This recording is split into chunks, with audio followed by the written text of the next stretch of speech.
if you guys are seeing this, and especially you, Fire, we are officially at the end, the final reaction of of my YouTube channel. Which means after this, I will be starting to upload other stuff to prepare for the finale. Yeah, it's not a great start to the video, but the thing is, I'm really excited for this because this has been in the works for 6 months. And at long last, it's finally here. What's up, YouTubers one and all? My name is Fit1987, and I am here today to start off the final reaction of the channel and the one video I've been waiting for. The one video that Fire said I was promised to not only get early, but I'm also supposed to critique it. So, I'm gonna have to make 2 parts of this video. Part 1 is a reaction, and a part 2, if I can go through it and make notes, is gonna be going through it all and seeing, did he do good? Is there some things wrong? So, let's go. In 3, 2, 1.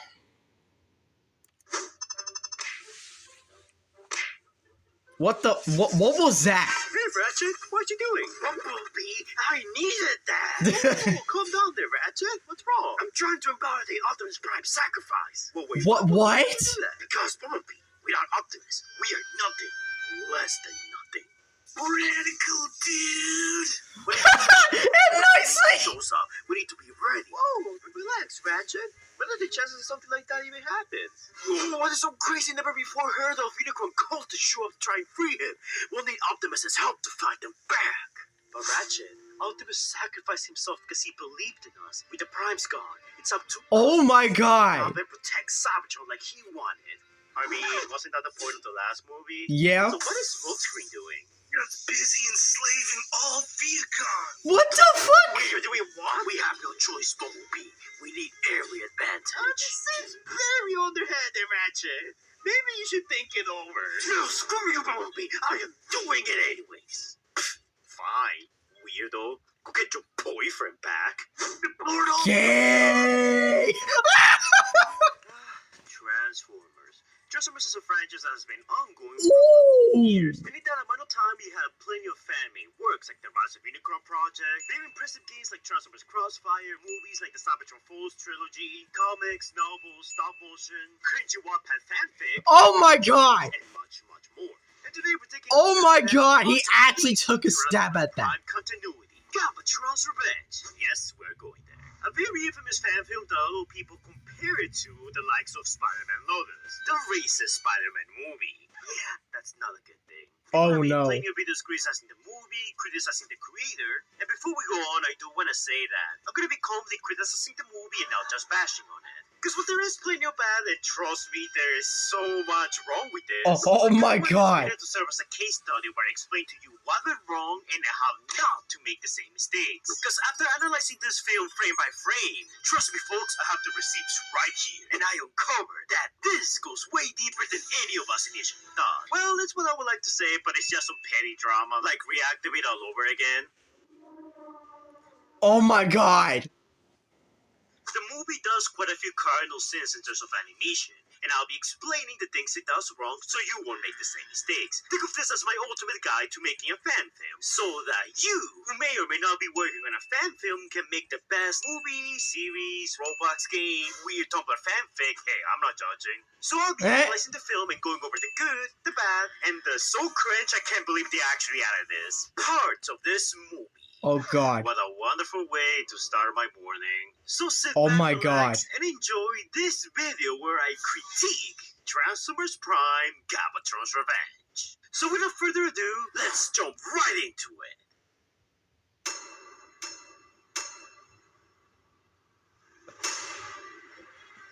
Oh shit! You actually did it! One, the the summary. Surprisingly enough, little happens in this film despite the long runtime.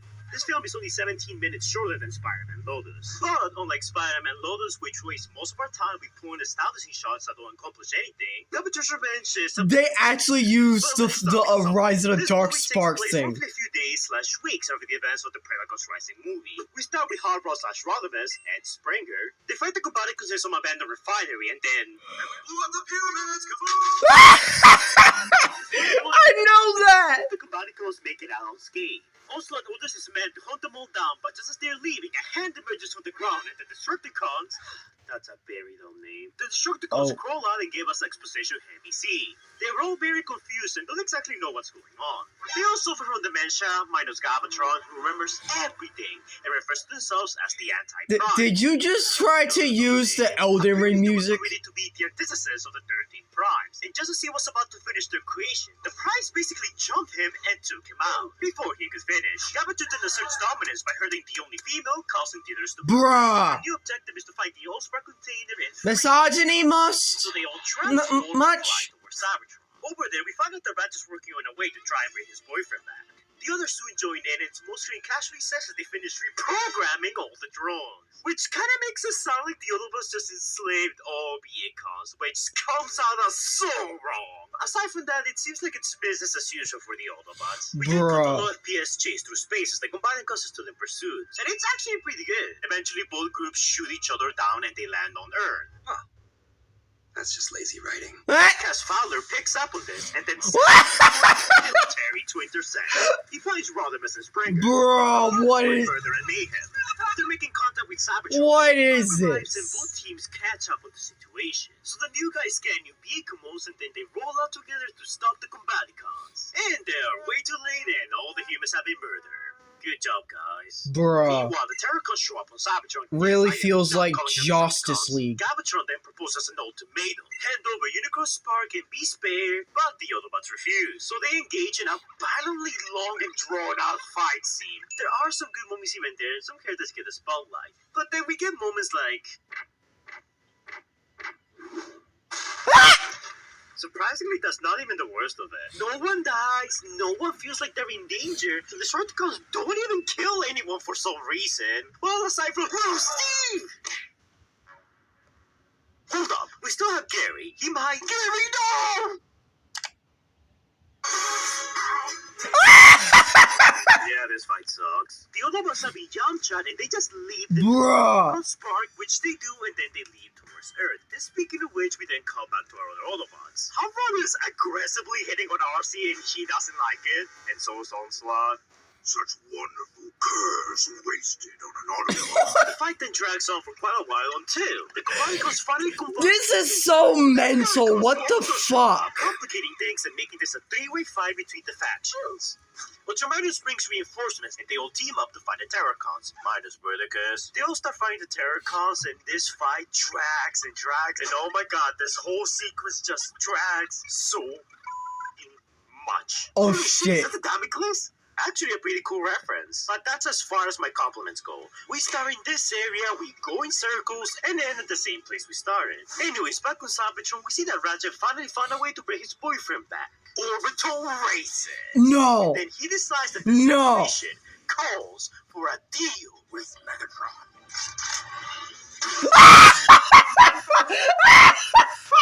What the fuck? What the fuck? Well, no less sex than what he did back in the Predacons Rising movie, which was honestly peak. Honestly, they should have kept the rust to bits. He'd make that version of Megatron just so unique and he gave it so much character. But anyways, they go to Earth, they get the upper hand, and after all that, the Terracons just f***ed off, not having accomplished anything. Megatron is back once again as leader of the Decepticons, completely undoing his character arc for the Predacons Rising movie. And Optimus is back once again as leader of the Autobots, ready to solve all of our problems.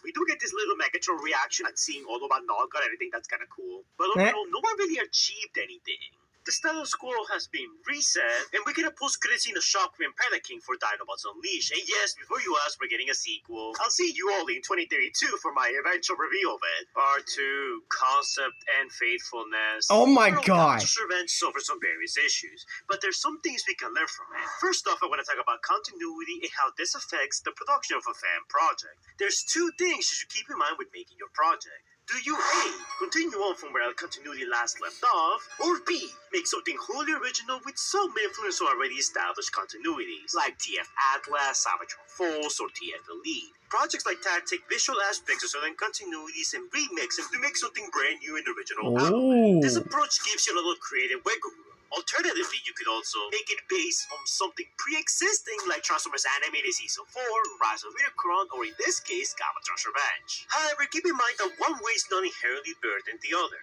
Creating a new continuity from scratch can be very liberating and creative, but it does create the risk of potentially going overboard and deviating from what makes Transformers, well, Transformers. However, choosing to stick to an established continuity creates the risk of forcefully restraining yourself and not giving yourself much room for creativity. And this also means you have a certain obligation to stick to the pre-established rules of what made the series or movie from whatever established continuity you're working on great. And Galvatron's Revenge fumbles the bag in the biggest way by bringing Prime back and doing his sacrifice from the end of Prime. And I'll discuss the elephant in the room a little later, just not now. Now that scene of Optimus Prime has less meaning because we know he just comes back next week.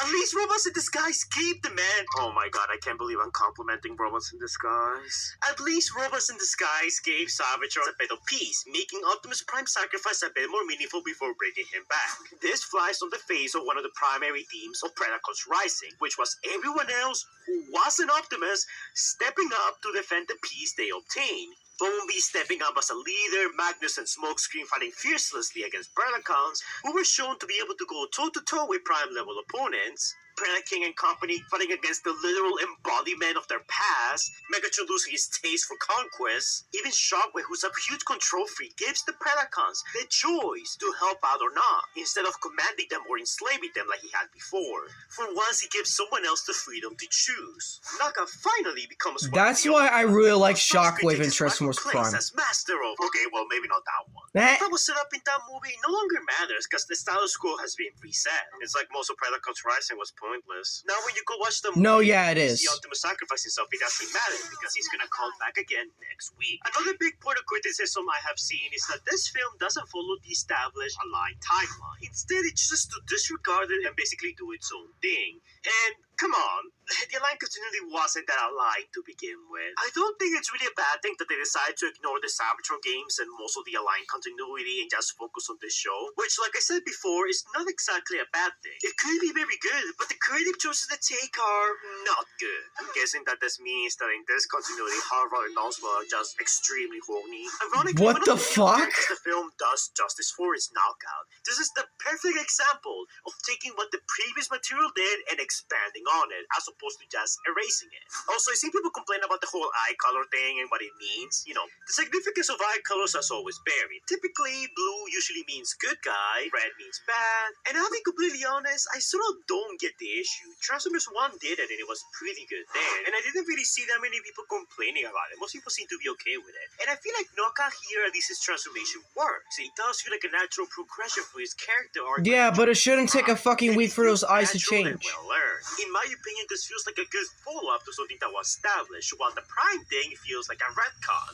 It actively makes what came before it worse because of it. So if you're gonna be working on a fan project and it's a sequel to something, you wanna make sure that you respect the source material, and that whatever you do doesn't undermine what came before. You should build up on what established. And I think that's what a good fan film should do. If you're gonna make a sequel to something, make it expand upon the material. Galvatron's Revenge didn't get the memo. Most of the cast doesn't even do anything that relevant. While it's good seeing characters like Wheeljack and Bulkhead, their inclusion doesn't contribute much to the film, if anything at all. It's also kind of weird that we don't even get a mention to where Jack, Raph, and Miko are, considering that they're some of the more well-liked human characters in the series. However, no, Miko's hated. That really suffer in this film is Bumblebee.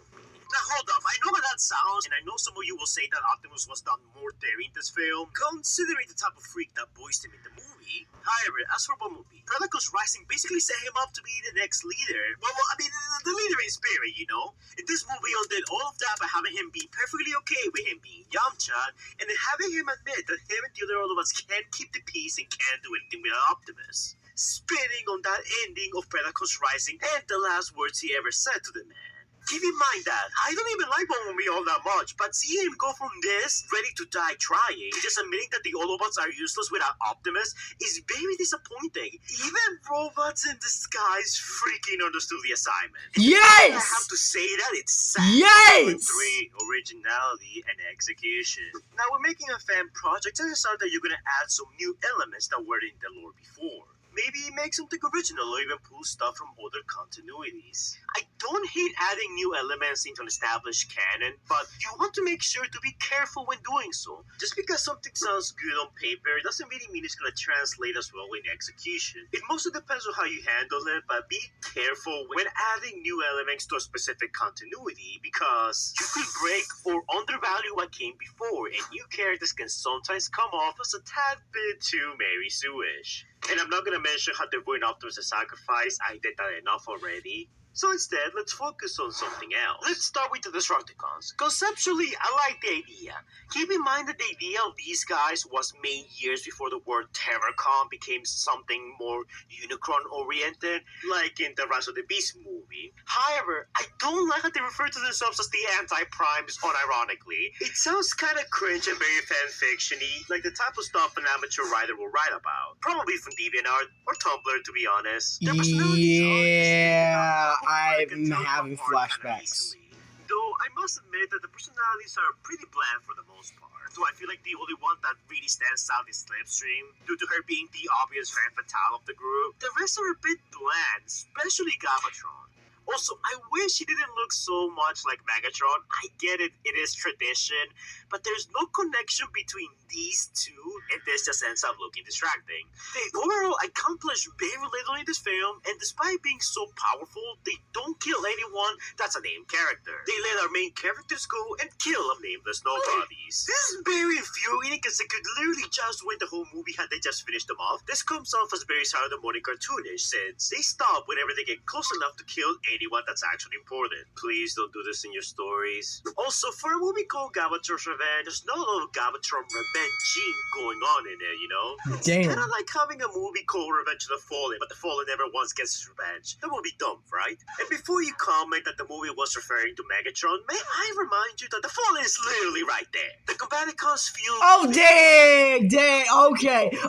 I know you added that because of me. I know you added that. So incompetent. Most of the dialogue is them complaining why they haven't killed the Autobots yet. It's like, the Autobots are getting away. Combaticons, we must kill the Autobots. Why haven't we killed the Autobots yet? Combaticons, don't let them get away. Guys, I have a mouth now for some reason. An easy fix for this would have been to have the Combaticons damage someone to the point of near death. Someone that doesn't contribute much to the film, like let's say Bulkhead. He gets into a fight with them, but he gets blasted to the point of near death. Before the Combaticons merge into Predacles and become a much bigger threat. Which serves the purpose of establishing that if they can do this to one of the members of our cast as individuals and by themselves, then it stands to reason that as a combiner, the power level increases dramatically. Instead, we spend more time seeing them about to kill someone before being stopped at the last possible second. Promise's design was okay. I don't have any strong feelings about it, but I kind of like how TF1, which is better. Promise as a force was in the series. Then again, TF1 is better at almost everything in this compared to this. It's like giving the Force from Star Wars an actual face, an entity, and a name. It makes it feel less mysterious or powerful, and now you put a face to it, which makes it feel a bit less, out there.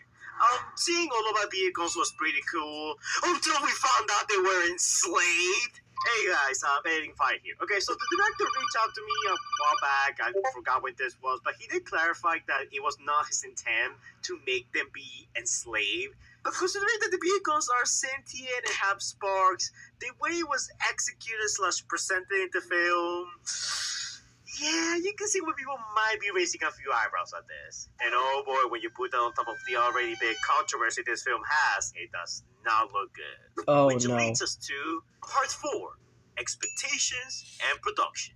So you already have the concept for your film. Oh my You god. know what original ideas you want to bring into action, so now it's time to get to work. However, projects like this are very rarely done by oneself.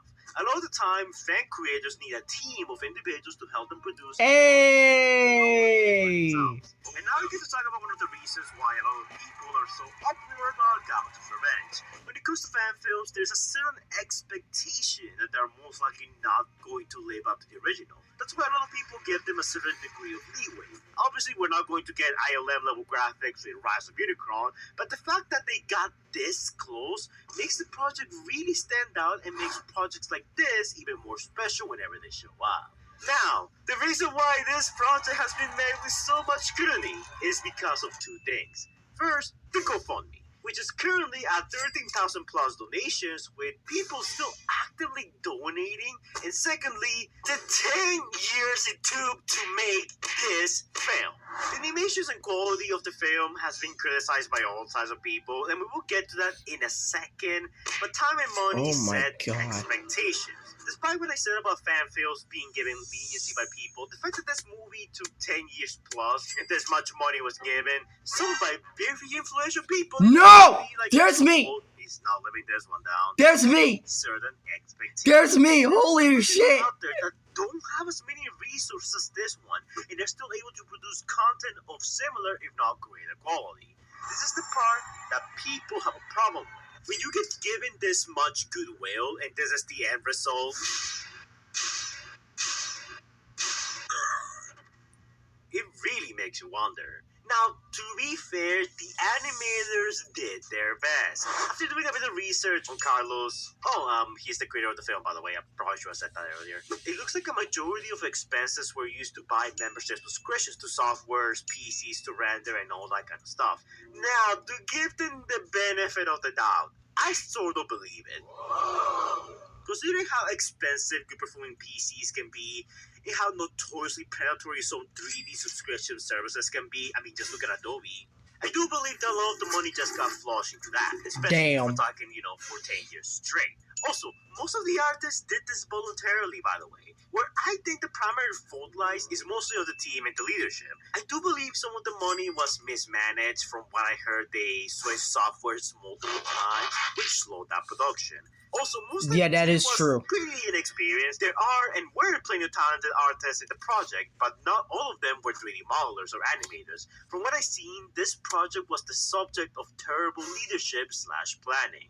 A union of bad decisions and unfortunate events that led to the perfect storm. And we are not even talking about the controversy just yet. If you're working on a fan film, Bro, here we go. Please plan everything in advance.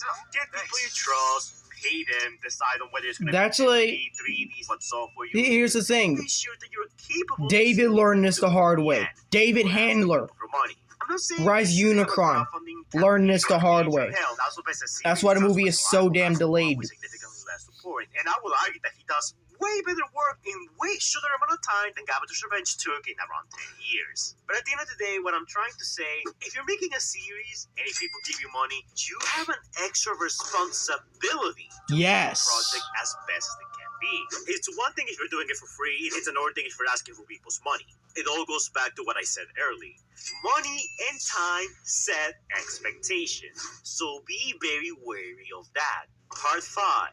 Execution. Okay. Alright, before we jump into the controversy, let's talk about the film and its executions from an animation and storytelling standpoint. Well, I provide criticism so you don't make the same mistakes. The fight scenes, good sideways, they drag.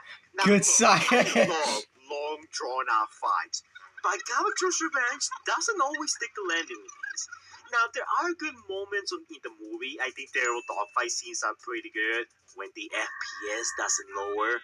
Little moments where the characters use the environment are particularly good and others are not so good.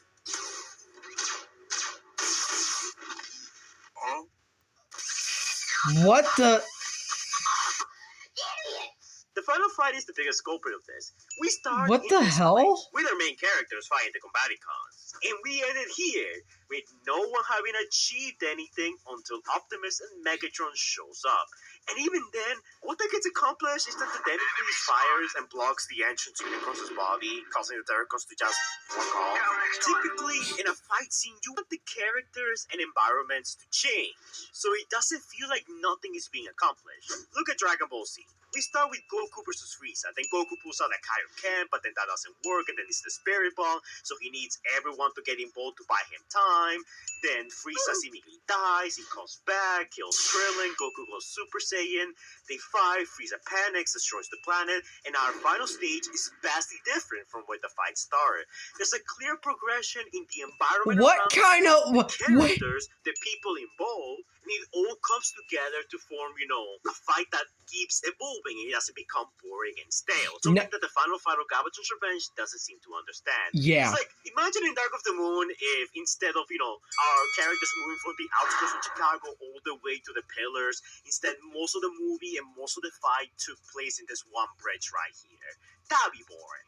In my opinion, adding damaged character models or even Who the hell is that? meant the Combaticons or even Terracons to be very dangerous opponents. Instead, they feel more like Saturday cartoon villains that fight, get beaten, then say, "Oh, I'll get you next time, Autobots." It's like I said before, not all the characters from Transformers Prime get to do much in this film. Wheeljack, Vulcan especially feel, like afterthoughts. Missing So children. it wouldn't change anything if either of them get severely injured and they need to be evacuated from the fight, because it's like they're near dead. They're gonna die if they stay here.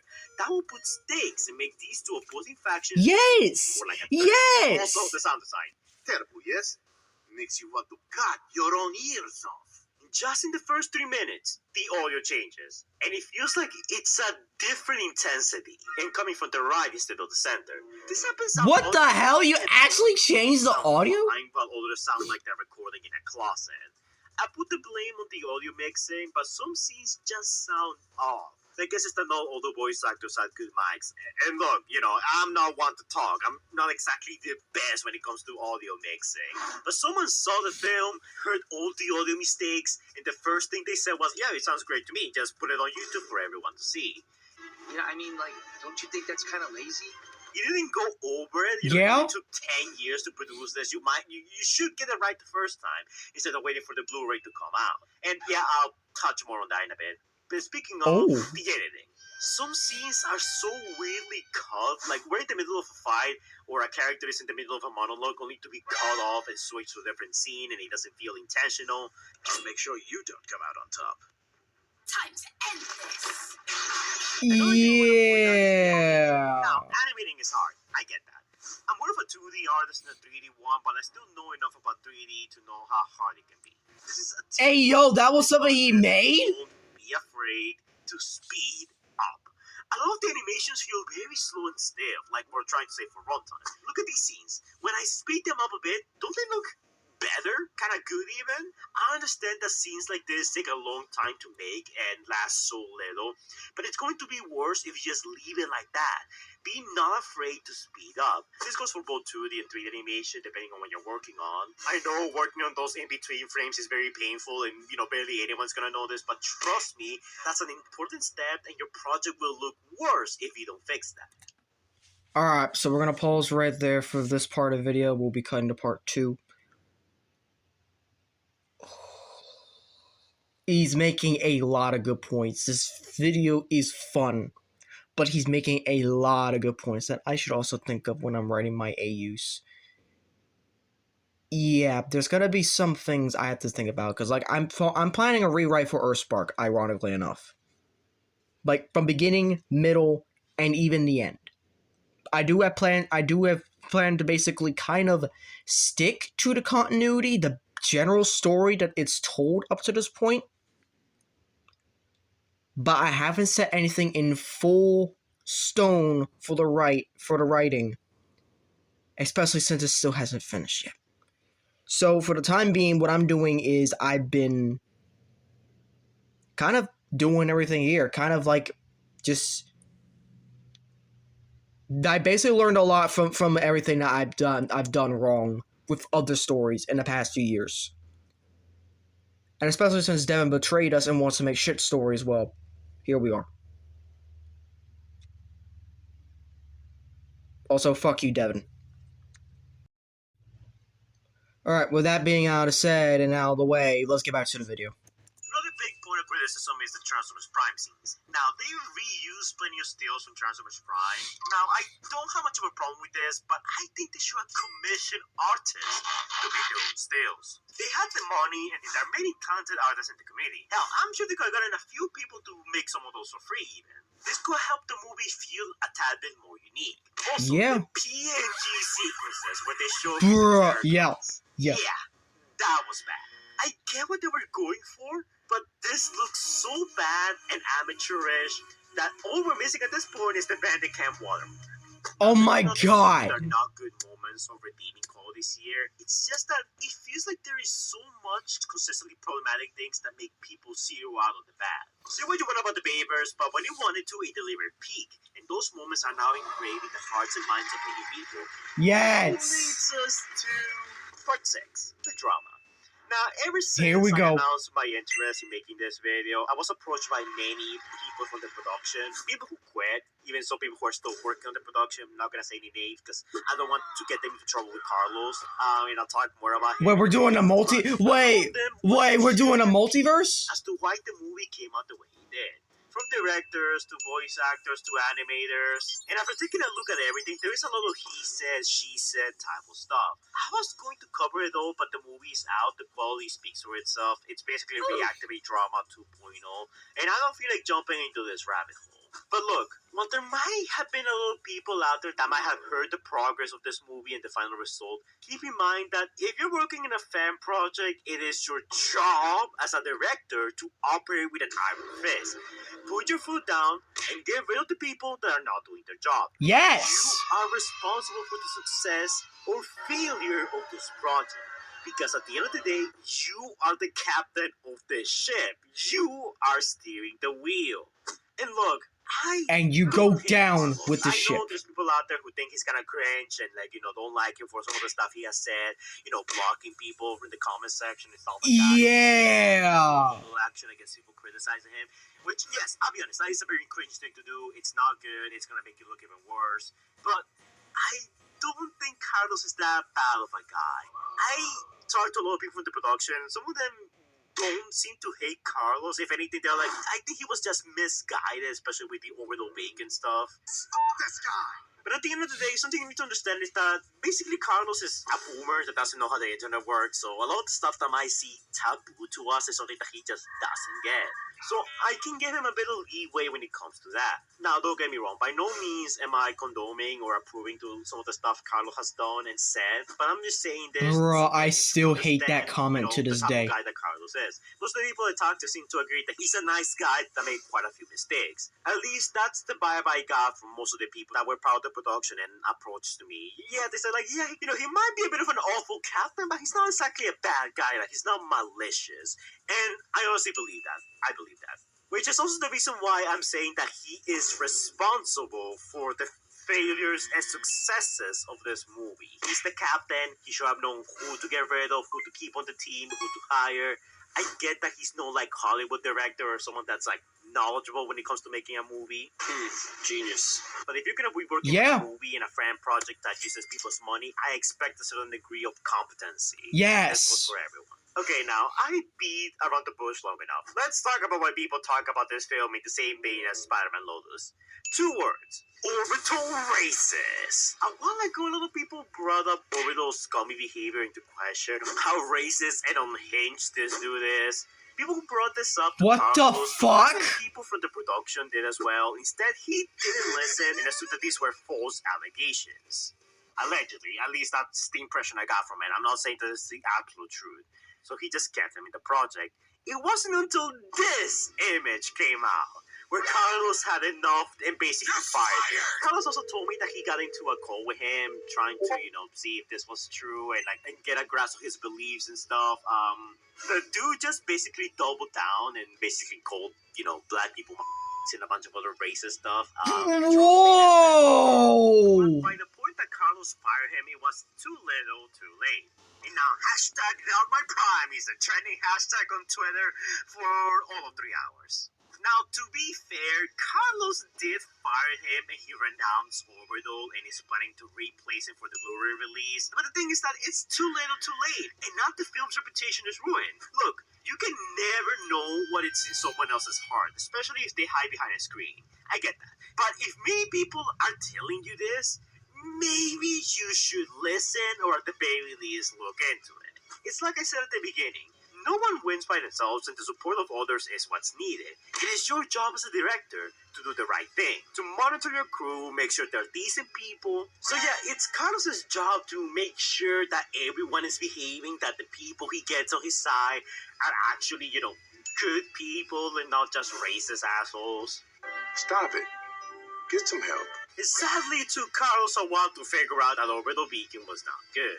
And now Transformers Holy Galvatron shit. is a meme. There are also other controversies that I can't prove or say how legit they are. Like if some of the expenses for the film were mismanaged, or if, some of these models were stolen or not, because I've seen a couple of claims here and there, but nothing that 100% confirms it, as a matter of fact. However, I was contacted by some members of the production, an artist, I'm not gonna say who, because I don't want to get him in trouble. And this person basically told me that, a lot of people basically, praised the Sons of Galvatron's Revenge, saying that they actually look very good. And I do agree with that, they look very good. But he/she/Ed also admitted that Carlos traced a lot of these designs from other artists. Now, there is some degree of truth to this, because it looks like the jazz design was especially, was inspired by that of another person. Yeah. Designs kind of got traced over, and definitely locked down. What the fuck? Carlos, he did credit the jazz artists. He actually talked to them, and he did get the permission to use that jazz design for the sequel to Galvatron's Revenge, which is Dinobots Unleashed. So that's all well and good, but for some of these, Carlos didn't give credit to their proper artists. There's also a little Transformers universe, like trace/design inspiration. I don't really mind those, because that's more of official artwork that is publicly available and such, but if you have a problem with this, I completely understand though. That In my opinion, this isn't so bad. I know tracing can be, kind of helpful, especially for beginner artists. I used to do that to some degree as well. So I don't think this is as bad as this person made it out to be. It really depends on, your sensitivity to this subject. If you think this is bad, then yeah, another, nail to add to the, metaphorical coffin of Galvatron's Revenge. But overall, the severity of this really depends on, how you feel about this and your personal views. I don't think it's a bad thing being inspired off by other designs, especially some existing designs like the Transformers Universe ones. But if you're gonna copy other artists, get their approval before using their designs. Like Carlos did this for the Just design, which is good. I don't think he did that for the Ironhide one, which that's a bit scummy. But to be fair, at least this Ironhide design does look distinct enough to the point that I can call it its own thing. Because again, when it comes to Transformers, there's only so many ways you can draw Optimus Prime without deviating too much from the standard look before going completely off the deep end and making something that's unrecognizable. There we go. There you are nothing! This is my OC, do not steal. Now, what this person mentioned that some of the art was traced/stolen from other artists, I kind of believe it, but as I look for more designs, especially for Dinobots Unleashed, I didn't find much of that, or at least any obvious inspiration or theft from other artists. The ones I showed were the most obvious example, but for the most part, as I looked at a lot of these, like Black Arachnia, Inferno, and the Dinobots, which might I add, they all honestly look kinda cool. And as I went through them, I couldn't find any obvious evidence of tracing for some of these. Maybe there were a few ones here and there which you could point out to. Inferno here, you're not fooling me, that's straight up Beast Wars Rampage. I think most of these designs look fairly original, and I would even say good even, as long as they're not stolen. And I want to reiterate this. Just because there are some stolen art, I guess you could say uncredited art, doesn't mean that all of the art right here was stolen or ripped off. There were some very talented people working on the production, despite some of the mishaps that the first film had. But that also doesn't mean that there might not be stolen art here. Like, I just can't find any aside from the some of this art, okay, I'm not gonna lie, some of this art actually looks good. Or is toy inspired, and some of it is just brand new, like Black Arachnia. But again, it's like I said earlier, taking inspiration for certain things does not account to stealing. I'm not gonna lie, it looks good. Just in some cases, I feel like tracing in most cases kind of just creates an aura of cheapness. Like when I see this lockdown right here, I don't think of like, oh wow, that's such a cool color scheme and a nice sound. I'm like, oh, that's just literally TF Universe Barricade. Liar! At the end of the day, how you feel about this is up to you. Also, this person basically spoiled the whole plot for Dinobots Unleashed, and I think that they're... No, actually, Galvatron. I have seen this. Okay. I have actually seen this email myself. I have actually seen it.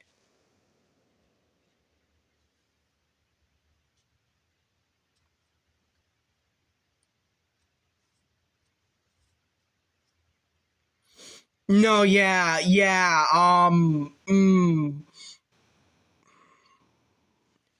Let's just say I'm glad Aiden is on the project now, because otherwise this story is going to end up shit. Let's just say that. Trilogy. As a show of good faith to Carlos, so he doesn't copyright strike this video, I'm gonna refrain myself from talking about it and judging on it, because again, I think any premise could be good depending on the execution. Will Carlos be able to nail the execution for Dinobots Unleashed? And remains to be seen.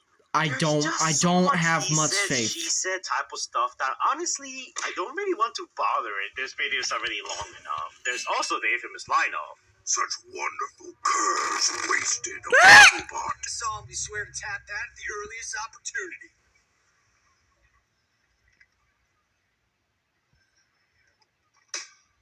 Damn! Hearing on RC. Now, to be fair, Onslaught is a bad guy who does bad things. Is the line cringe? Yes, absolutely. I don't like it. I think it's cringe. But I don't think it's as big of a sin as some people make it out to be. Yes, it's something that like I will point and laugh at, but some people like treat this like in the same line as Alien Rogers Manifesto or something, which I don't really get. Now, personally, I'm not a big fan of this line, because it does come out of nowhere, considering that Transformers Prime barely had any comments on RC's body. I mean, there were a few moments here and there. Let's not pretend like, there never was. There definitely was. But at the same time, it's like saying in Berserk, where we see the bad guys do horrible stuff, reflects bad on the other. By that logic, George Lucas, oh my god, what a monster. He has several planets being blown up in his movies with not just the man, but also the women. And the children. But one single yucky coming from an obvious bad guy is a bridge too far. I want to be honest, and look, this is not me defending Carlos or Galvatron's Revenge, because I still think Galvatron's Revenge is pretty cringe. But I do think that there's people out there who are laying their, their dislike for the film, or will be getting in all those other things, cloud their judgment, or maybe, make a big deal out of some elements that otherwise, that those controversies don't exist. I don't think people will, really care that much. Now, to be completely honest, I think the main problem here is the fact that Onslaught said this line. Unlike other franchises, in Transformers, minor characters are pretty beloved here. I'm Onslaught probably is some to of go people's back, favorites, so him saying that makes people feel yucky, makes them feel uncomfortable, which I can kind of understand. I Yeah. also like Onslaught too. However, I still think that this will probably be a non-issue if the film wasn't drowning in controversy. It's still cringe though. As for Hot Rod, the same thing kind of applies. Like, I get what they're going for with a typical, flurry type of character. I think it's kind of cringe, but part of me thinks that if this were Hot Rod and Onslaught making that comment about Wheeljack, half of Twitter would have a problem with it. If I remember correctly, actually, I think Knockout makes a comment about Optimus also in the series, but I'm guessing that's just fine because it's Knockout. Sweet rims. 24 gauge? You're real heavy duty. Not me defending Carlos or Galvatron's Revenge or the Weekend. This is just mostly me just making an observation based on people's criticisms and some double standarding. Regardless, I still don't really like those lines, and I'm kind of glad that Carlos is getting rid of it for the Blu-ray. Oh my god, they're actually adding damaged character models. And also, one more thing I just realized while, making this video. When I was going through Black Crown's little... one of the people who worked with Carlos... Yeah, he caught this the other day. Basically explaining his side of things for Galvatron's Revenge. I recommend checking it out. He released a video where he basically showcased the scenes he worked on for the movie. And a lot of these, I am pretty sure they were not in the movie.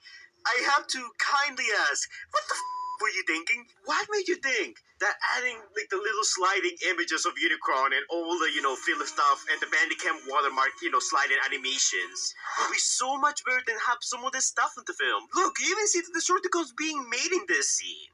Why on God's green earth did you do this instead of this? Yes! Oh boy, please don't tell me you have to do a deleted content video for Raptor's Revenge. Yeah, you kind of had to do. You have to. It's not You one have of the to. movie's crimes, but it's still pretty up there. A lot of these scenes that Black Crown worked on, well, allegedly worked on, we don't know the facts exactly. He really did work on everything himself, or he had help from the team. I assume he maybe did have help from the team, at the very least. But a lot of these scenes just look so much better than what we ended up getting. So the fact that these were excluded, it's Yeah. kind of shocking to me. Now, granted, this will have not made the movie better, but it will have made some parts of the movie better.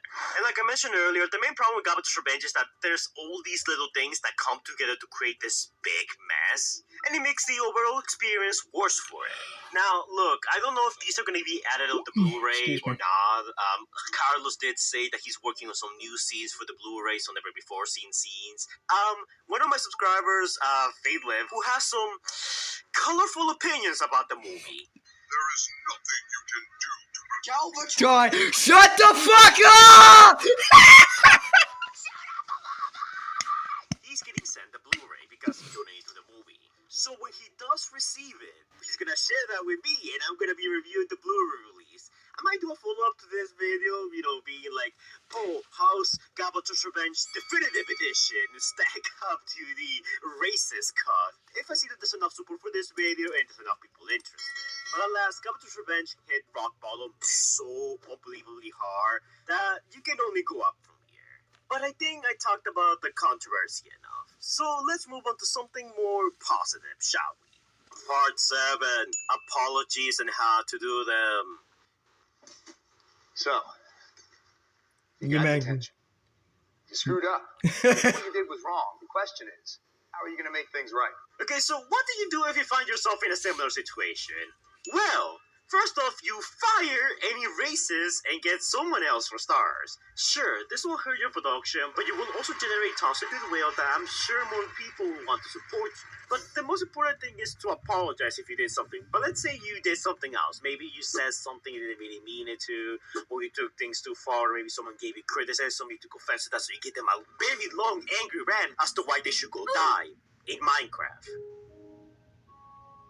If this is the case, Oh the my most important God. thing you could do is apologize. No, look. I know YouTube apologies are a meme, but keep these things in mind. You screwed up, I bet you did wrong, and say you'll do better, and actually do better. Not just pull a Jake Paul, say you'll do better, but you actually end up doing the same thing over and over and over again. Don't blame other people, don't deflect, don't try to make your detractors be like, oh, well, they were right this one time. An apology should be sincere and should be about you. But it's like I said, the most important thing you can do for yourself is to actually do better. You've got to do better, Senator. Now, I don't think Carlos is a racist, as like some people have been saying. At least from what I've seen, he doesn't seem to have that in his DNA. However, I don't like his response to people in the comments of the movie once it was released. Comments are turned off now, but I'll throw in a few screenshots that are not forever immortalized. Like he actively Yeah. really mean to people. Some of these are just kids too, so it looks worse. Please don't do this. Worst thing you can do is respond with a clenched fist and a higher than thou attitude. Look, if you're going to be online, if you're going to be working on a production or a project for a fan film, you need to have a certain amount of mental fortitude for these kinds of things. Like, turn the other cheek. If people dislike your craft, that's okay. If people like it, that's okay. You punching back accomplishes nothing more than making you look even worse. And that is something that took Carlos quite a long time to get through his thick skull. And look, And it still hasn't. Pretty fair It now. still hasn't, as we'll see later on. This video to be me just bashing on Carlos. If he does good stuff in the film, I'll mention it. If he does cringe stuff in the film, I'll mention it. If I see that people, have good criticisms about the movie, I will bring it up and, mention it here. And if I see that some of it is, I feel like it's not that justified or I think it's that good, I will also bring it up in this video. I do know we're getting the Blu-ray and that's supposedly the superior version of the movie. If it's gonna be really good or if it's gonna be an improvement over OG Galvatron's Revenge, that remains to be seen. But even if it does end up being the best, Did he just on purpose edit his audio again? You should have done this earlier, listen to people earlier, not just wait until this popped up to make you realize, like, oh my god, he's evil. Why did no one tell me about this? It's like, bro, we've been telling you this whole time. You just haven't been paying attention. So he's an idiot. Just like I said, Galvatron Revenge is getting a Blu-ray release, and with that Blu-ray, they're fixing a lot of the issues. Don't know if Carlos is gonna, post the Blu-ray edit of Galvatron Revenge onto YouTube. No, he won't. According to him, he's giving that to the people who backed the project, who donated money to complete the film. Well, I say complete in quotation marks, okay? The version that is on YouTube will stay on YouTube, and the version that the people that donate will be getting will be the optimized, true version of the film. Which, I get that some people might be a bit angry at that. You could argue that he's hiding the better version behind a paywall, which I completely get. But at the same time, people did donate to him, so I feel like the least he could do is give them something in return. And him going out of his way to make a Blu-ray, I think that's a bit of a nice gesture. I really don't know how much better the Blu-ray will be by the point I'm recording this. The Blu-ray's still not out. It will probably take about another year, considering how long Galvatron's Revenge took. But if he ever does July and August. I will confirm that right now. July and August. We're gonna be checking it out. It's like I mentioned earlier, the first impressions are so important. If you don't nail it right the first time, your project's probably just gonna be dismissed by a majority of people. I mean, just look at Concord. It looked like it turned people off, and at the end of the day, it ended up being. What is going on? And I could say the same thing about other games, movies, and series. So even if the Blu-ray version ends up being... They added Last of Us. Wow. ...way better, I still don't think it's gonna fix things, because the story's probably gonna still be the same. It is. Just you patched up some of the sound effects, the weird transitions, put it down some of the more controversial lines, which that's all well and good, but the main foundation's still there. Like, the all of us are still gonna be fighting for Unicron Spark, across this construction site from beginning to end, with very little happening throughout the fight. Optimus, Megatron's, and Bumblebee's character arc from Predacons Rising will still be undone, making that movie even more pointless. And the memory of orbital races will still be in the hearts and minds of so many people. I mean, I assume if he's really doing this only for the Blu-ray, then that means that this version of the movie staying here, aka the races cut. So yeah, that's not gonna help your case. Like, at best, what I can see is that this movie ends up being something like TLK. Now look, TLK is a very bad movie. Like, very few people out there, genuinely really do like it. There are some good moments here and there, just like how there are some really good moments in Galvatron's Revenge, primarily with Knockout. The movie itself looks very good. The CGI for TLK is probably Baber's at its peak. But even then, pretty graphics, fun editing, good soundtrack. Yeah! Can only get you so far. The story's still and I'm sure that when Galvatron's Revenge gets the Blu-ray treatment, the story will still be. It's kind of like poop if you think about it. You can clean it and make it look better, I guess, but it's still poop. It's still bad. Still whatever. You get the point here. It's not going to improve even if you make it look pretty. Unless they add new scenes, cut some scenes, and, make the movie story be a bit different, I still don't see it working. I don't see it I guess we'll either. have to wait until the year 2045 for the eventual Transformers Prime Galvatron's Revenge 2.0. Part 8. Copyright infringement. Oh god. Okay, look, this video has been going on for so long, and I keep adding more and more to it because more stuff keeps on happening. Another one. Another one. Another one. So Oh by the my time I'm god. recording this part of the video, Carlos just copyright take down someone. So first, allow me to set the scene. So this other YouTuber, Hey! heard of him. He's the one who made that whole, Transformers Reactivate drama a while back, and he says some cringe stuff here and there, but we're not here to talk about that. So a while back, he did a live stream where he basically reacted to Transformers Prime Galvatron's Revenge. I can't access the live stream anymore because, it's gonna be taken down because Carlos copyright take down Luna and took down his live stream. Luna in response made a video talking about it, and long story short, he basically said that he was gonna, take legal action. This is not his first time dealing with copyright abuse and stuff like that. And you can tell that he's pretty angry, which, honestly, I don't really blame him. Now, this opens a whole new can of worms, and I also wanted to start out this new section to talk about why you should never, ever do this. Unacceptable! Lemongrass! Movies or games, it kind of falls under some very sketchy legal ground. Yeah. Because technically, you don't really own the Transformers IP. You don't own the name of Optimus Prime. You don't own any of these designs. It's just the way things are. Typically, it really depends from company to company. I know Nintendo's like really ferocious when it comes to like people making, that kind of fan-made things around their, intellectual property. I mean, just look at Pokemon Uranium.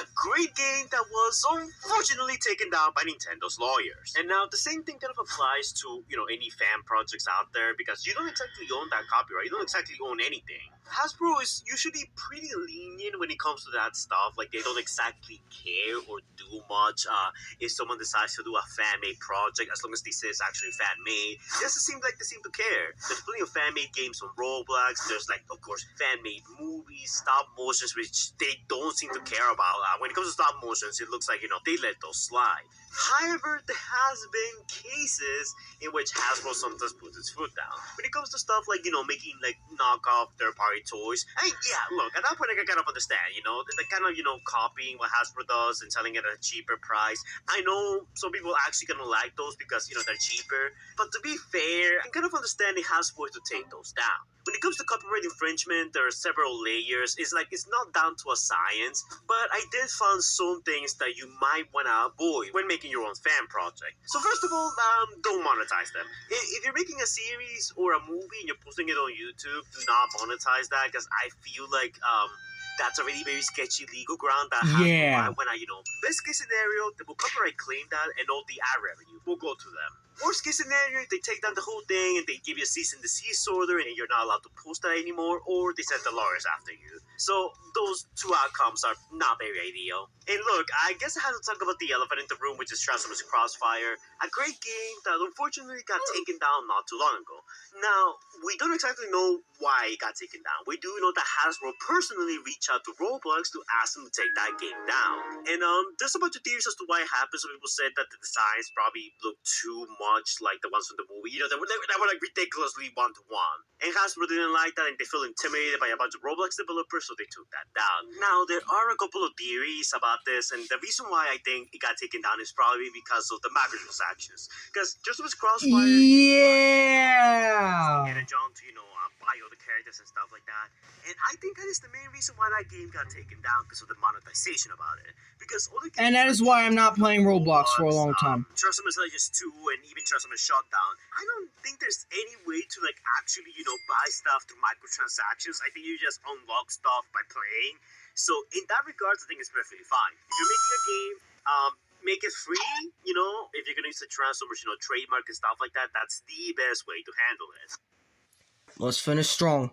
Artwork seems fine. I mean, people post their artwork all over Twitter and other places, so those never get taken down. So when it comes to making fan-made comics, manga, whatever you want to call it, like web novels, web comics, I think all of that is fine so long as you don't profit out of it. Right. When it comes to making fan projects, I think the best thing you could do is just hide the monetization if you're actually trying to make some money back. Because look, these projects take a long time, making 3D models, animating, setting up gameplay. All of this takes time, and I get that some people gotta need the money to pay, animators and, artists and other types of people that, help the project be what it is. So I do understand that people do require a certain amount of, revenue to keep some of these operations going. But at the same time, you might, at the very least, want to hide your monetization. If you're a YouTuber, just, promote your Patreon every once in a while, and people can support you through that. It's like, you're not exactly supporting the quote-unquote project you're using. You're mostly supporting the creator, which technically is different. It doesn't exactly fall under copyright infringement. Right. It sounds kind of weird, but it's a weird, complicated loophole. Alternatively, setting up stuff through GoFundMe also seems to work, because Galvatron's Revenge did that, and they're fine. And so the Last Band series, and it's still ongoing. So from what I can gather, as long as you don't make money directly through the thing you're making, it's fine. I almost forgot, there's really supposed to be about Galvatron's Revenge. But anyways, going back to the whole Luna situation, I decided that it's best if I get my good old pal Luna to join me. So I invited him to join me for this video. Oh my God. Hello, Luna. Wow, Fire, I am so happy to be here. Also, Fire, you're so jacked and sexy, man. How can I be like you? Oh, thank you, Luna. I Okay, seriously, where's the real Luna? This is much better, Luna. Anyways, Luna, explain to us what happened, man. Well, you see, Fire, I was just relaxing, planning new videos, but then Carlos copyrighted me. It's kind of a dick move if you ask me. Has he copyrighted your video too? Oh, well, you see, Luna, that's the funny part. He hasn't. Yet. And now this is the part where I am gonna drop some dirt on Carlos, because, look, I feel like I've been pretty lenient towards Carlos throughout this video. I tried to be constructive. I gave him genuine advice. Yes, I made fun of him. Yes, maybe I was a bit too harsh in places when I called Galvatron's Revenge literal bird dookie. You When I found did. out about this, I got a bit mad. Okay, like I actually got a bit mad. No, yeah. Funny enough, Carlos has plenty of people working on it. And I am in contact with all those people that he's working with. Now, look, I have nothing to do with the production of, like, Galvatron's Revenge 2.0.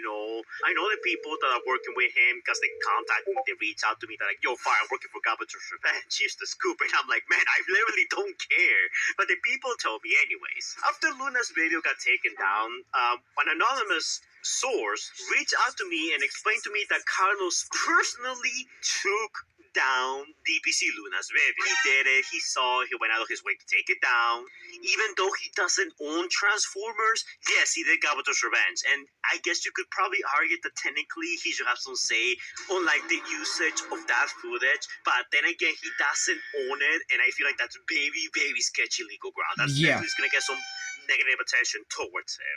Remember how I told you earlier that when you deal with monetization about your fan project, you want to keep it as minimal and as far away from your project as possible? Well, this time, Carlos is signaling a giant signal with his copyright claim, basically telling everyone, hey, I own this, this is my work. If anyone tries to copyright it, they get banned. That's definitely going to get Hasbro's attention. It's only a matter of time. I can't say if it's going to happen in a week or a month or even a year, but they are going to know this. Because when you start abusing copyright, that's... Yeah, and I think the moment people sell the Blu-rays, he's fucked. Is Carlos thinking about taking down my live stream as well? And they told me that he hasn't done it yet, but he wants it down. And as soon as I heard that, I unlisted the live stream, so the live stream's not really down, it's just harder to find. Carlos is a boomer, so he probably won't know how to find it, in honesty. But for those of you guys who are more tech savvy and, you know all about how, I deal with storage and stuff like that, the live stream is still pretty easy to find, at least for you guys. It's just not visible if you type it on YouTube or, it gets promoted by the algorithm. Look, again, I've been so lenient to Carlos. I think I've been the most lenient and fair person of the whole community when it comes to Galvatron's Revenge. Because yes, I would agree, it's not that good. It's not that good of a movie. It has a lot of flaws, and I explained those flaws consistently throughout the last hour. But the fact that he went out of his way to, like, even consider taking down that live stream, That's all I needed for him to do that, and it became personal with me. because when you do This not only means does it take that down, fucking but that actually hurts you in the war. algorithm, that hurts your views, that hurts your bottom line. And it's not like I even was making any money out of that, because Galvatron's Revenge is a bunch of copyrighted music that doesn't belong to Carlos, it belongs to Hasbro. So that's another separate degree of copyright infringement. So while I was not getting much money from that live stream, because most of it was just going to Hasbro naturally, the mere fact that he contemplated that, and again, look, I can't say much because I don't want to get this person in trouble, but the mere fact that he did that, the mere fact that he said that, he was considering, he was actually really, really close to doing it, actually pissed me off. I was actually really pissed. Yeah. In my opinion, it's one thing if, you make a bad movie and it's like, it wasn't that good. It's one thing. Or it's another thing, he, like, talks in his YouTube videos, he's like, well, the Fire Brothers said this, and I think his opinion was trash. Like, that's fine, completely okay. I don't care. But when you go out of your way to harm my channel, to try and harm my videos, even indirectly, he didn't mean to do that, to sheer ignorance, that's a line. That's a line I actually don't respect. No, yeah, that's a line I refuse to fucking... And if you strike this... You strike this video... I feel a bit bad, because put yourself in Carlos' shoes. You spent 15 years... You strike this video... It took a little time. We are going to war. We are going to fucking war. Because everything here is fair use.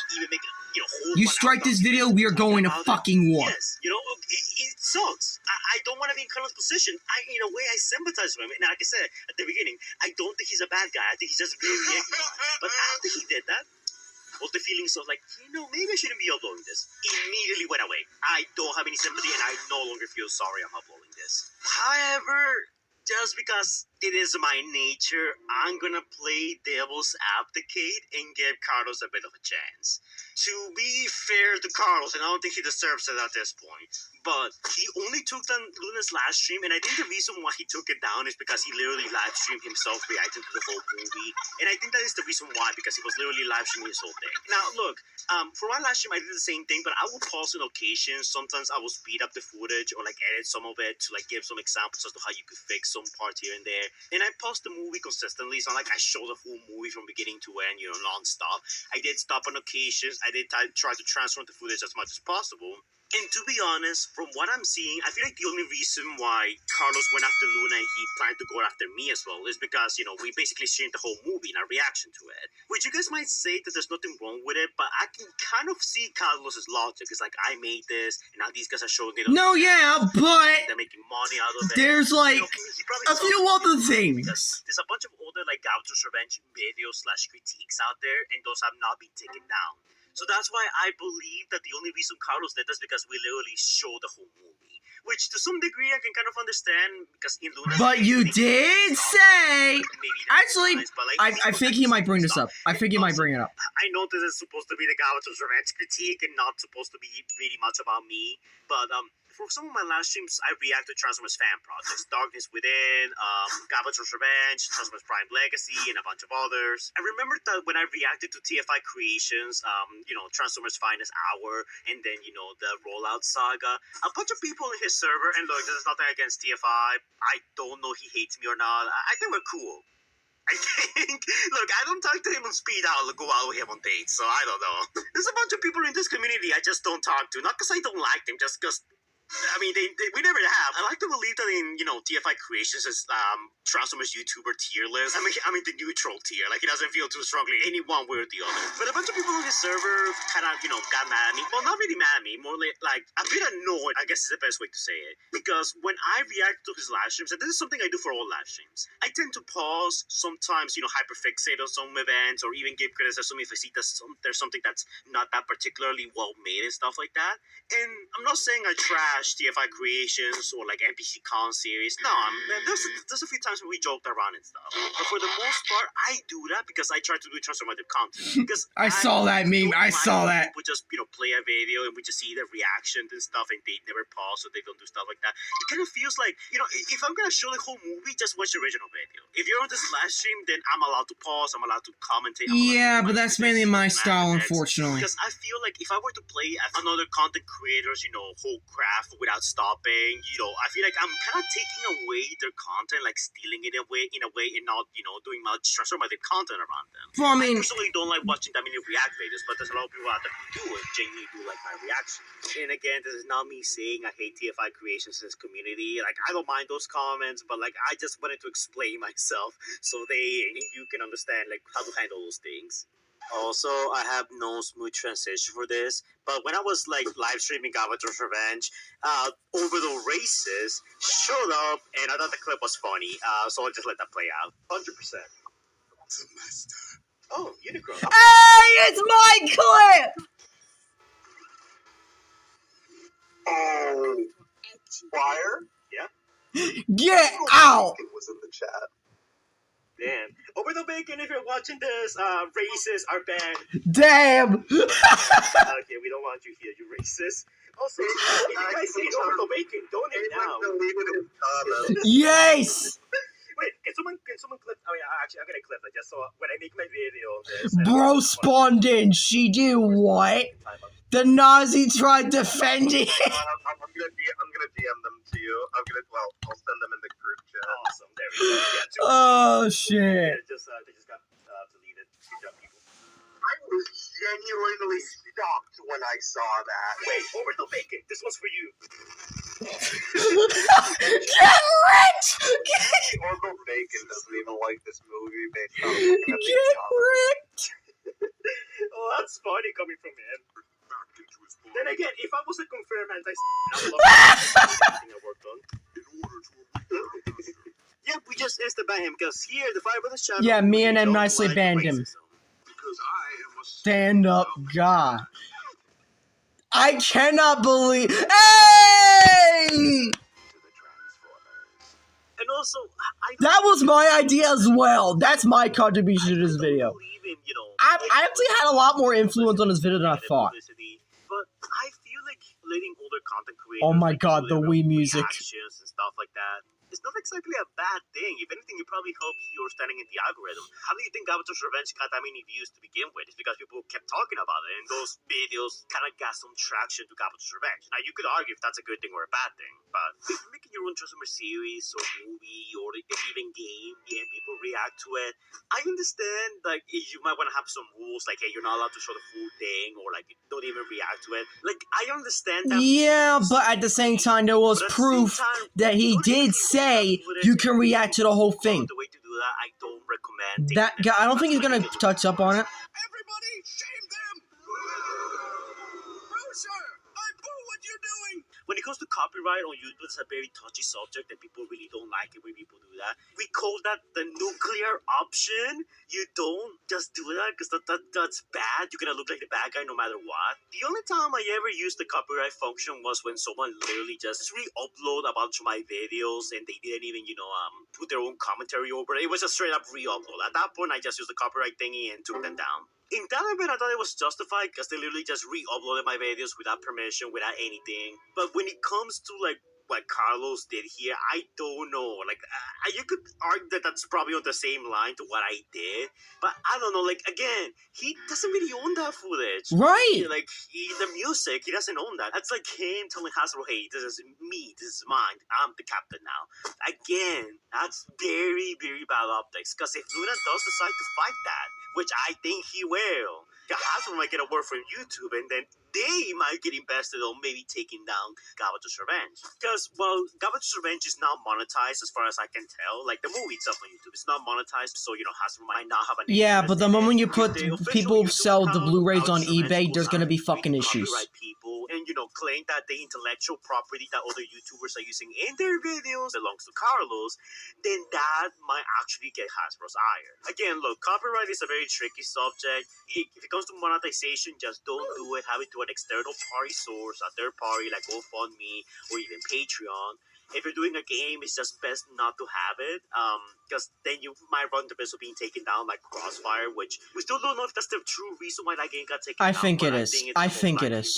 Especially when you compare it to the other games that are still up and running. Overall, what you need to remember is that you don't own anything if you're making a fan project for Transformers or even most franchises in general. Just keep in mind that this is all very touchy legal grounds, and the best thing you can do is to not draw too much attention to yourself. You can have stuff out there in the public, you can promote it, whether it's a game or a movie like, Rise of Unicorn and stuff like that, but you can't be actively making money out of it. Look, there are other ways to fund your project that are way less risky than having microtransactions or, just monetizing your fan-made work on YouTube. So yeah, just avoid the copyright function entirely unless someone just literally re-uploads your work, in which case I think you might be justified, but even then, that's still very sketchy legal ground.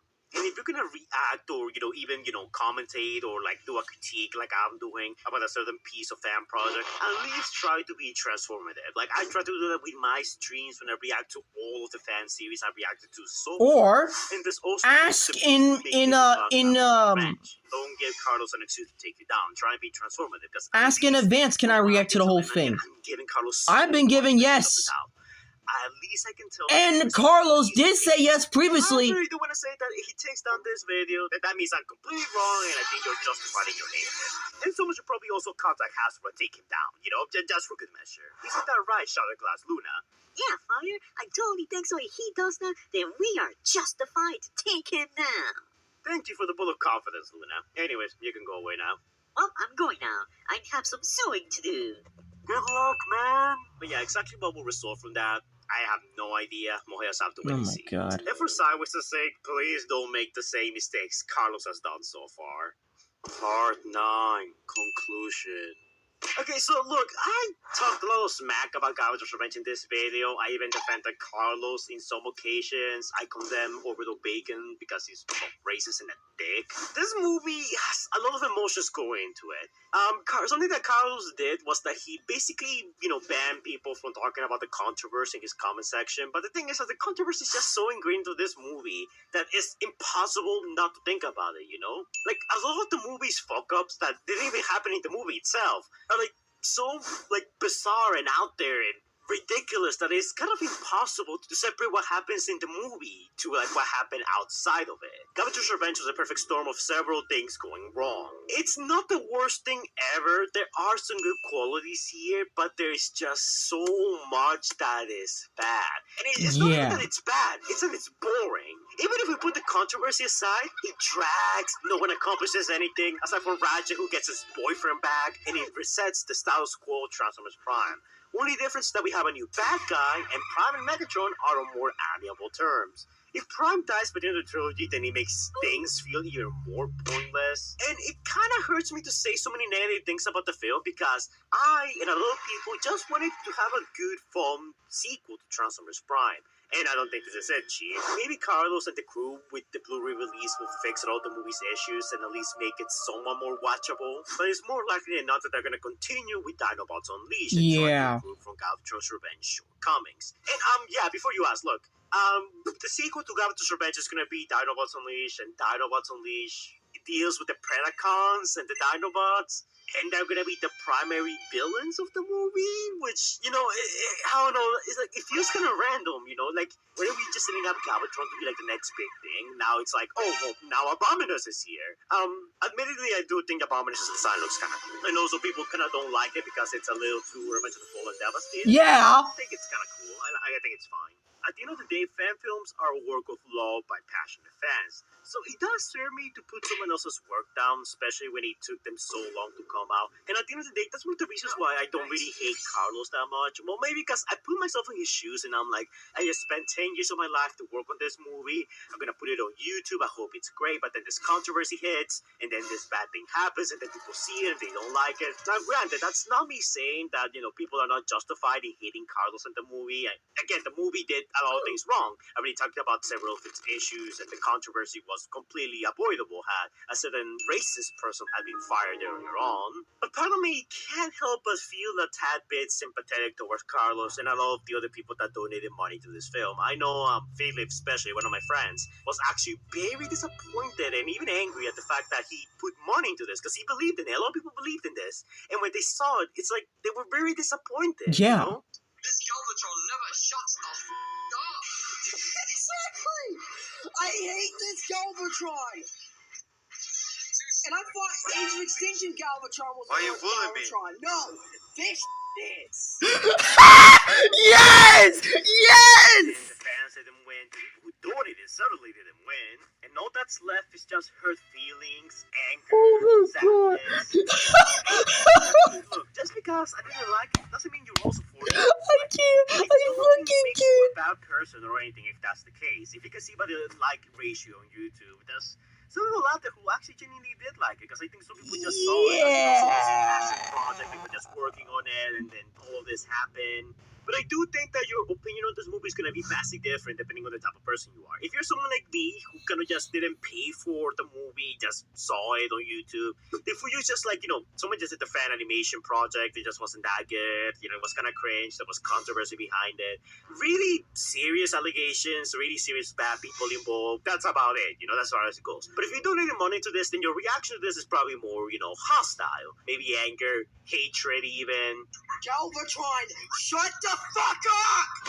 Yes! He didn't censor it! Yes! Movie out of morbid curiosity, go ahead. Freedom of things, and I'm not going to tell you what to do or what not to do. It's just all my opinion and critique of a piece of fan-made media about giant robots and curves I thought was mid at best. I really do hope that this video can serve, aspiring fan film or series creators to not fall for the same mistakes, because I see some of Galvatron's Revenge failings, not just here, but also in other projects that I actually really do like. So maybe we can get something good out of this, Maybe we can learn something. And if you guys want to see some like really good fan projects, I think you guys should check out. Recently on my streams, I've been looking at a lot of fan projects. Some more popular than others, some very obscure. I recommend checking out Transformers Arrival by Last Loban, the Combaticon Special by Kid and Charlie, the TFI Creations Rollout Series, Yes. MB Comics Darkness with series. There's so many good fan series out there that I feel like really need support. Because as it stands right now, there's the quality we got out of Galvatron's Revenge, and I'm not judging the Blu-ray, I'm judging the movie as it was released on YouTube. I don't think this is it. I don't think this was exactly worth your support. I get that people worked hard on it, and I get it took a long time. Yeah, no. Some people in the comments might, give me some shit because it's like, oh, they took 10 years to do this. It takes forever to do this. You should be grateful. You should be appreciative of this. And to that, I have to say, I could take 10 hours to but it's still just. But anyways, as for me, I'm just tired, man. This was so long to edit, and having to go through the film again to look for content was a bit of a chore. This could have been even longer had I brought up the behind-the-scenes drama that some of the people that reached out to me told me about. But I said enough. You can formulate your own opinion from here. But if you want to cheer me up, we do have a Patreon and a channel membership with a brand new set of emojis for your enjoyment. Some are even Galvatron's Revenge team. Look, I need something good to come out of my live streams, okay?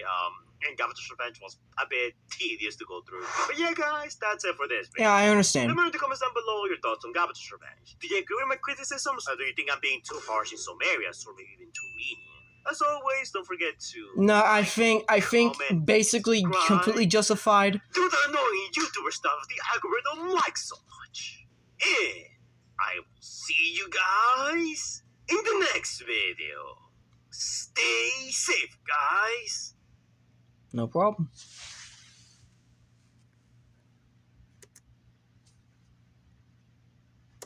No problem at all.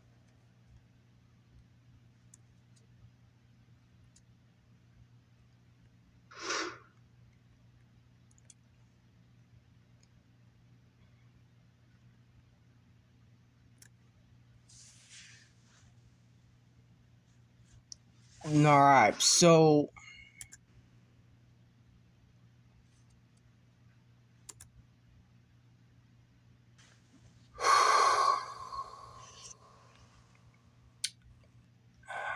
one thing I really do wish he pointed out was that there was proof, and I did show there was to him specifically, there was proof that he did say, yes, you can react to the stream. You can react to the movie. But then he just went back on that fucking promise. So I'm like, dude. There's already a lot of hypocrisy. There's racism. There's misogyny. There's just a whole lot of different shit wrong with this movie. And the production around it. And I think what I said, basically, enough is already enough. I do not like Galvatron's Revenge. I'm sorry. I don't like it. I never will like it. Even if the Blu-ray comes out, I'm not gonna keep it. I'm gonna give it the fire. I'll keep the Blu-ray for myself, as in, like, the digital copy. Like, I'll make a digital copy for myself, because I'm allowed to do that. I have my copy, as long as I don't send it around. That's one thing. But another thing is to basically just say, yeah, there are some things that he did kind of go a little too lenient on, like, for example, the devil's advocate thing for the onslaught line. I really have to say right now, that really wasn't necessary. That really wasn't necessary at all. And the beginning portion, I understand this is all jokey and whatnot, but there's definitely a level of more negative than positive. And to be honest, that's exactly what this is. Now, I'm not saying this is a bad video by any chance. I'm just saying that this is more leaning to the negative, because, let's face it, if this is a project barely anyone fucking likes. And if you like it, hats off to you. I don't give a fuck.